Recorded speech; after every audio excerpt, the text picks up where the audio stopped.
இன்னைக்கும் அதே ரசமலாய் கேக். சாரிங்க, ரசமலாய் கேக்குன்னு சொல்லி உங்களை ரொம்ப போர் அடிக்கிறேன்னா நான் என்ன பண்றது? எப்படி வீக்லி 5 days நான் மினிமம் ரசமலாய் கேக் பண்ணிடுறேன். நிறைய கேக்ஸ் அண்ட் போட்டோஸ் நான் ரசமலாய் கேக் பத்தி போடுறது இல்லை, பிகாஸ் ஒரே கேக்கை ரிப்பீட் பண்றோம் அப்படின்றதுக்கு. பட் ஆப்ஷன் இல்லை. இன்னைக்கு நமக்கு வந்திருக்க கேக் என்னன்னு பாத்தீங்கன்னா ரசமலாய் கேக். அதுக்கப்புறம் பாத்தீங்க அப்படின்னா டபுள் சாக்லேட் ப்ரௌனி வந்திருக்கு நமக்கு. ஒரு நிமிஷம் இருங்க, நான் எல்லாத்தையும் காட்டுறேன் உங்களுக்கு. இதோ double chocolate whole wheat country sugar brownie, rose milk cup cakes,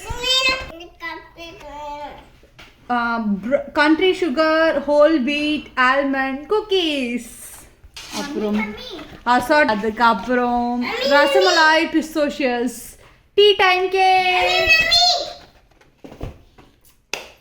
இப்போதான் நீங்க ஃபர்ஸ்ட் டைம் எங்களோட சேனல் பாக்குறீங்கன்னா ப்ளீஸ் டூ ஃபாலோ அஸ். யூடியூப்லயும் நாங்க இருக்கோம், சப்ஸ்கிரைப் பண்ணுங்க.